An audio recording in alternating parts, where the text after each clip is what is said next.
Apeli i GKK-s la në fuqi vendimin e shkallës së parë për ish-kryetarin e Bashkisë Lushnje, Fatos Tushe, duke e dënuar këtë të fundit me vendim të formës së prerë me 1 vit heqëlirie, dënim që u konvertua në 2 vite shërbim prove për akuzën e fshehjes së pasurisë. Apeli gjithashtu la në fuqi edhe vendimin për konfiskimin e një apartamenti në Vlorë, pasuri që nuk ishte deklaruar nga Tusha.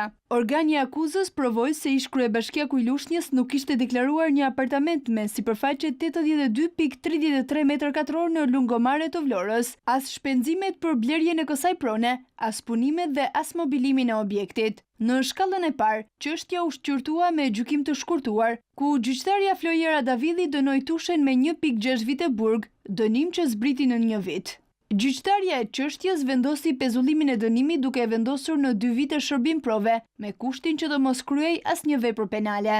Më herët Fatos Tusha u arrestua në vitin 2021 me urdhër të SPAK për akuzën e korrupsionit dhe u dënua me 2 vite e 4 muaj burg. Ai e përfundoi dënimin dhe u lirua nga qelia në janar të vitit 2023.